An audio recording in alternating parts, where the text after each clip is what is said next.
And now introducing to you Dr. Njakịrị Damages. Thank you. Welcome to the show. My name is Dr. Damages. We are coming to you from the greatest city in the world, New York City. New York? Where the rats stand taller than the mayor of the city. Yeah, right. This week, the U.S. Vice President, Joe Biden, met with his Nigerian counterpart, Vice President Nnamdi Sambo, at the White House. What? There was an embarrassing moment when Biden called our Sambo Nnamdi instead of Nnamdi. At first, Sambo thought that it was a typical gaffe from Biden, until Biden asked him if he was really an Igbo man masquerading as an Hausa man. Hey. That incident spoiled Vice President Sambo's mood for the rest of the visit. I imagine.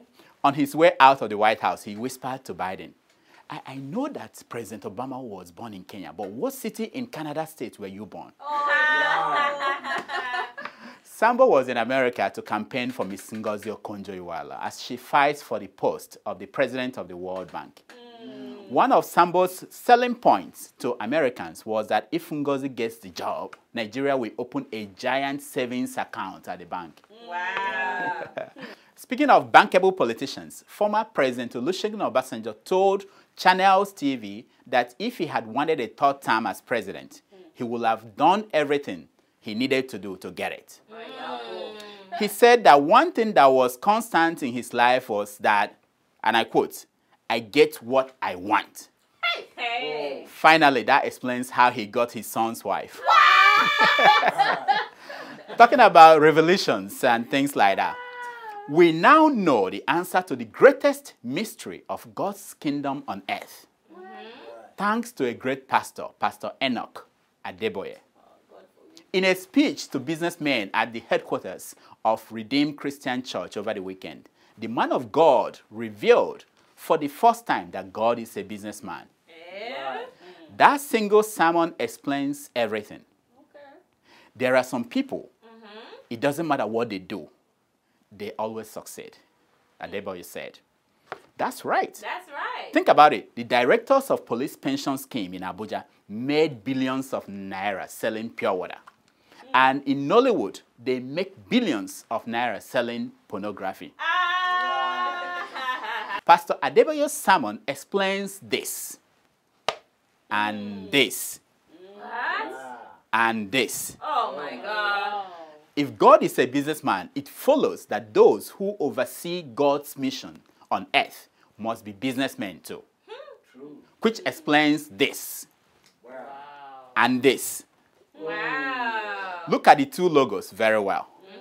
Can you spot any difference? I think so. Two different franchises with the mushroom on every corner of the street, but the same green all over. I see. When God gives out money, Adeboye said, he expects returns. I bet you if President Jonathan had known this, he would not be struggling to find a credible defense for the church the Italian contractors gave him as a gift. Instead of writing a long press statement, Reuben Abati would have referred the president's critics to the Holy Bible verse that says, when God gives money, he expects returns. Where did you find that? Oh, it's in the sermon. Talking about returns, the Boko Haram returned this Easter with massive attack in Kaduna. They also threatened to launch more spectacular attacks in June to prove to President Jonathan that his prediction of Boko Haram's end was foolish. Wow. Realizing his mistake, President Jonathan has launched a campaign to win the hearts and minds of Northerners. To that end, he went to Sokoto with 5,000 policemen Yeah. to open a model school for the Almanjaris. What? Here is the president wooing Northerners. Is the pedestal on which a nation's social cohesion and economic development depends. No nation achieves greatness if its youth, who are its greatest assets and successor generation, have no access to quality education. The fact that the majority of these children do not attend conventional basic educational schools makes the situation quite worrisome. Administration believes that the time has come for the nation to build on the moral foundation of the traditional school system by providing the Al-Majiri with conventional knowledge and skill that will enable them fully realize their creative and productive potentials. If you understand what the president was saying, please kindly explain it to me. I don't know. Because I don't. Watch as the president give out uniforms and other school items to the kids. President Goodluck Jonathan took time to register some of the first intakes into the models. Some Nigerians think this is a stupid idea.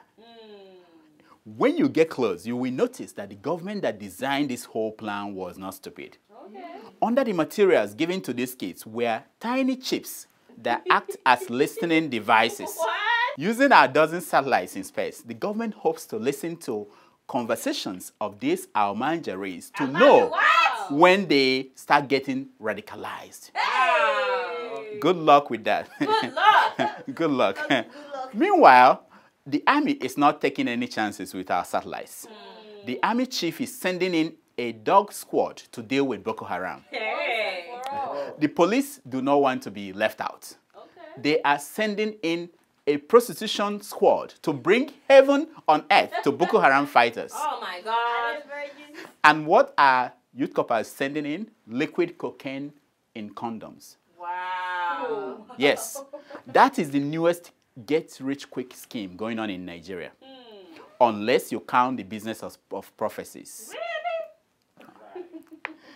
As many of you know now, Prophet TB Joshua has accurately predicted that the president of an African country will die. That man is good. And that week, the president of Malawi died. This week, he has predicted that a Nollywood star will die. Oh no. All over Nollywood, stars are panicking. Some men are seen spending time with their wives for the very first time in years. Some women are seen kissing their husbands since their wedding day. The stars who are not ready to die are sending their tithes to Prophet TB Joshua with the same special prayer request. May it be my co-star. Oh my God. This week, when it was reported that President Robert Mugabe of Zimbabwe was on his deathbed, I knew it was a lie right away. You know how I knew? How? Because God did not announce that to Prophet TB Joshua. For real? Before anything happens, God speaks to TB Joshua. Okay. Now, as someone who knows something about prophecies, I'm aware there were some prophecies that came to Prophet TB Joshua that he did not want to make public for fear of nationwide panic. Tell us. Like one that says, sometime today, NEPA will take light on your street. So as a public service, here are the top 10 prophecies that Prophet TB Joshua did not want you to know. Number 10, the color of a first lady's fingers and neck will change from Coke to Fanta. Number 9, a hip-hop musician will have another child from a woman that is not his girlfriend's friend. I don't believe it. Number 8, a prominent politician who smokes weed during the day will die in a major hotel on top of a South African prostitute. Wow. Number 7, when Nigeria breaks, the North will return Abuja, the West will return Lagos, and the East will return Akure. For real? Number 6, a current Nigerian minister with ties abroad will get a job with an international organization that will involve fighting malnutrition in Aso Rock. Like the World Bank? Number 5, at one point this year, a secret gay senator will lead the final charge to ban gay marriages in Nigeria. Wow. Number 4, Nigeria's oil will finish before Nigeria is finished by the same people who finished Nigeria's oil. That's deep. Number 3, come 2015, a dumb politician in a very high office will waste money and time running for the same office he's currently occupying. Again? Shame, shame, shame. Good luck with that. Number 2, a general overseer of a church will die soon. This general overseer has a crusade camp on Lagos-Ibadan Expressway. And the number 1 prophecy that TB Joshua doesn't want you to know about is that there will be 1,500 new cases of TB in Kano State this year. Oh boy. But by TB, Prophet TB Joshua meant tuberculosis. All through last week, Evander Holyfield was in Nigeria to find his roots. What? It was a great trip for the former world heavyweight boxing champion Wow. until he met the Oba of Badagry. Okay. Like a character in the movie Sankofa, Holyfield suddenly had a flashback. What? In his vision, he saw that the Oba was the man who was ringing bell at the slave auction market, screaming, "Buy one, get one free, buy one, get one free." Unlike Bobby Brown, who made a pass on every woman he saw in Lagos, Ooh. Evander Holyfield locked his joystick and kept the key in Atlanta. ATL. When he met Two-Face in Lagos, he told the hip-hop star all the mistakes he made with women. The one that made Two-Face laugh most was fear women, no matter how small they are.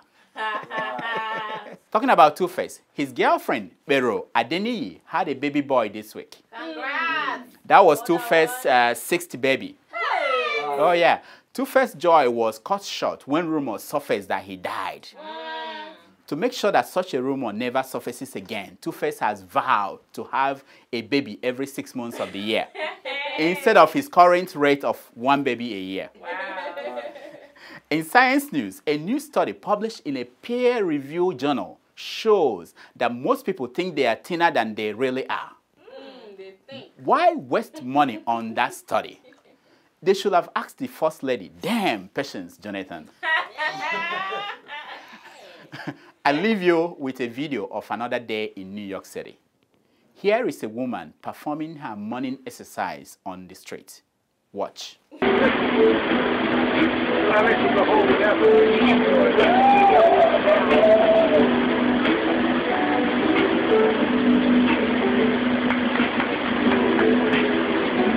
Flexibility and fitness class. Check it out online. Check it out online. Flexibility and fitness class. Check it out online. Can you do this on the streets near you? Until next week, this is Dr. Damage's I Diagnose. You hear yourself. The